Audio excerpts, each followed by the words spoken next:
샬롬 샬롬 샬롬 샬롬 샬롬.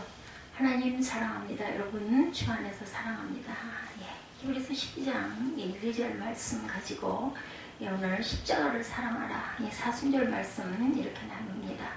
이러므로 우리에게 구름같이 둘러싼 허다한 증인들이 있으니 모든 무거운 것과 얽매기 쉬운 죄를 벗어버리고 인내로 우리 앞에 당한 경주를 사랑하며 믿음의 주여 또 온전하게 하시는 이인 예수를 바라보자. 그는 그 앞에 있는 기쁨을 위하여 십자가를 참으사 부끄러움을 개의치 아니하시더니 하느님 보좌 우편에 앉으셨나이다. 우리 기독교에서 사순절이란 주님의 십자가 구속의 은혜와 감격에 따른 순간들의 과정이고 감사와 회개를 통한 영적 훈련의 시기이기도 하죠. 예수께서 공생애를 출발하실 때 40일 금식기도를 시작하셨고 마지막 인류 구원의 마무리를 십자가에서 구속의 피를 흘리시고 구원의 역사를 이루셨습니다. 그러므로 그것을 기억하고 지키는 사순절 기간 동안 우리는 십자가를 그 어느 때보다 깊이 사랑하고 마음속에 감사하면서 예수님의 발자취인 십자가의 길을 묵상하며 경건하게 보내야 할 줄 믿습니다.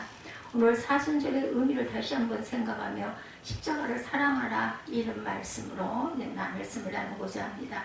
이 세상에서 우리가 생각해야 하고 감사해야 하는 일 중에 가장 큰 것은 바로 주님의 십자가의 은혜죠. 세상 사람들은 기독교와 함께 두 종교를 포함시켜서 기독교, 불교, 유교 3대 종교다 이렇게 말합니다. 각 종파마다 상징하는 표시가 있죠. 유교는 땅 위의 사람이 최고다라고 해서 삼각형으로 표기하고, 불교는 사람이 살아있는 동안 소를 못 살게 굴면 죽어서 소가 된다고 해서 돌고 도는 윤회설로 원형으로 표기를 합니다. 그러나 우리 기독교의 상징은 십자가죠. 예수께서는 십자가 대속의 죽음으로 우리를 구원해 주신 것을 의미합니다. 그러므로 우리는 항상 십자가를 사랑하고 십자가를 자랑해야 되겠죠. 그러면 십자가를 왜 사랑하고 자랑해야 하는지 말씀을 통해서 은혜의 시간이 되시기를 주님의 이름으로 축복합니다. 첫째, 속죄의 십자가 때문이다. 이 세상의 모든 보석과 황금으로 성전 크기만큼 십자가를 만들었다고 귀한 것은 아닙니다. 예수께서 못 박혀 달리신 십자가는 비록 나무 형틀로 보잘것없는 그런 험악한 나무의 십자가였지만 모든 인류의 죄를 사하여 주시는 대속의 십자가, 속죄의 십자가였기 때문에 우리는 그 십자가를 자랑하고 사랑해야 할 줄로 믿습니다. 히브리서 12장 1절 하반절에 모든 무거운 것과 얽매이기 쉬운 죄를 벗어버리고 이렇게 증거하고 있어요. 여기 무거운 것이란 모든 죄악을 의미하죠. 얽매이기 쉬운 죄를 벗어버리고자 하는 것은 우리의 결심이나 노력, 인간의 힘으로 할 수 있는 것이 아닙니다. 오직 예수 그리스도로 십자가의 보혈의 능력으로만 모든 죄악에서 벗어나 사함을 받음으로 변하여 하나님 앞에 새롭게 거듭나게 된다는 것을 믿으시기 바랍니다. 오직 예수 그리스도 십자가의 보혈의 능력으로만 모든 죄악에서 벗어나 시험받음으로 변하여 하나님 앞에 새롭게 거듭나게 된다. 이런 사실이죠. 세상에는 많은 것들에 대리나 고용인이 있어서 대신해 주기도 하지만 인간이 지은 죄는 고용인이나 대리가 없습니다. 한번 죽는 것 그리고 심판만이 있을 뿐이죠. 그러므로 예수께서 십자가로 구속해 주셨어요.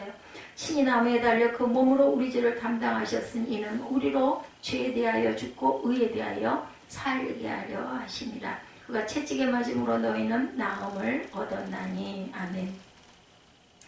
예수께서 친히 그의 몸으로 십자가의 고통과 저주를 받으셨고 채찍에 맞음으로 우리는 나음을 얻게 되었다는 거죠.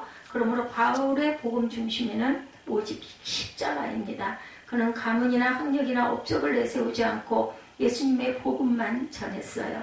바울의 이러한 순수한 복음은 바로 십자가 복음이죠. 어떤 인위적인 방법이나 수단들은 구원과 관계가 없어요. 오직 십자가를 붙들고 증거하고 자랑한다면 십자가 안에서 주님의 보혈의 능력으로 변화가 되고 감사 속에 겸손하게 되고 은혜를 깨달아 주님께서 바로 나의 구속자인 것을 입으로 증거하게 된다는 거죠. 그러므로 예수로 자기 피로 백성을 거룩하게 하려고 성문 밖에서 고난을 받으셨느니라. 구약시대에는 속죄제물인 양이나 비둘기를 제물로 드려서 죄사함을 받았습니다. 그러나 신약에는 예수께서 단번에 드린 속죄의 제물이 되셨기 때문에 어린 양 예수 그리스도의 이름으로 예수의 피로 말미암아 우리는 은혜의 보좌 앞에 담대히 나아갈 수가 있는 것입니다. 그리고 구약 이스라엘 백성들이 애굽의 고센 땅에서 하나님께서 취급시킬 때 애굽의 장자 사망이라는 마지막 재앙을 내린 선민 구원을 위해서 이스라엘 집에는 양의 피를 문설주에 바르라 하셨고, 이에 이스라엘 백성들의 순종과 주님의 능력으로 그 재앙을 넘어간 6월절 사건처럼 오늘 우리가 예수 그리스도의 보혈로 말미암아 우리에게 심판의 재앙이 통과되고 저주가 통과되고 멸망이 통과되고 지옥의 형벌이 통과되었죠. 그러므로 우리는 십자가를 자랑하고 십자가를 생각하고 이 십자가의 은혜를 늘 감사함으로 하나님 앞에 찬양과 경배를 드려야 할 줄로 믿습니다. 그리스도께서 우리를 위하여 저주를 받은 바 되사 율법의 저주에서 우리를 속량하셨으니 기록된 바 나무에 달린 자마다 저주 아래 있는 자라 하였습니다. 갈라디아서 3장 말씀이죠. 이처럼 십자가는 모든 사람이 나무에 달려 저주를 받은 형틀을 의미합니다. 근데 그 형틀에 예수께서 십자가의 피로 우리를 속량하신 것에 감사하시기 바랍니다. 오늘날 현대 기독교인들은 어느 나라라 할 것 없이 십자가를 좋아하지 않고 십자가를 부끄럽게 생각하고 십자가 지기를 싫어하고 십자가의 찬송이나 십자가에 관한 설교도 점점 줄어들고 있어요. 코로나 바이러스로 의해서 전도하는 모습 전혀 없어져 버렸죠. 우리는 몸으로, 우리의 행동으로, 예배로 우리가 전도하는 그런 믿음들이 되어야 할 줄로 믿습니다. 이제 전에 멀리 있던 너희가 그리스도 예수 안에 예수 그리스도의 피로 가까워졌느니라. 에베소서 2장 말씀합니다. 여기서 우리에게 주시는 진리, 우리는 예수님의 십자가의 피로 인종과 문화와 모든 지역을 초월하고 하나님께 가까워지고 성도가 가까워지고 모든 주의 백성들과 가까워지는 것을 감사하시기를 바랍니다. 그것은 주님의 십자가의 보혈의 피를 통하여 하나님과 인간의 화목이 이루어지고 사람과 사람 사이의 화목이 이루어졌음을 증거합니다. 우리가 만약에 십자가를 놓고 서로 분쟁하고 싸우는 사람들이 있다면 순간 시험이 들거나 사탄으로부터 미혹을 받았거나 우리 안에 성령이 거하시는지 우리 자신을 돌아볼 줄 알아야 합니다. 우리 안에 그리스도가 계시고 성령에 사로잡혀 있다면 모든 것에 감사하게 되고 겸손하게 되고 다른 사람을 높여줌으로 평화와 십자가 복음의 기쁜 소식을 전하게 되는 것이죠. 그는 우리의 화평이신지라 둘로 하나를 만드사 원수된 것 곧 중간에 막힌 담을 자기 육체로 하셨다. 에베소서 2장이죠. 예수께서는 십자가에 못 박히시고 물과 피를 다 쏟으시고 그 영이 세상을 떠나실 때 내가 다 이루었다라고 말씀하신 순간 성소의 휘장이 위에서부터 아래로 찢겨졌죠. 마태복음 27장에 보면 이는 만민이 모두 은혜의 보좌 앞에 나와 하나님을 섬길 수 있고 은혜를 받을 수 있고 하나님을 찬양할 수 있기 때문에 우리는 만민의 제사장의 축복을 받았고 은혜의 보좌 앞에 담대히 들어와 십자가의 보혈의 능력으로 화목하게 된 것을 감사하시기 바랍니다.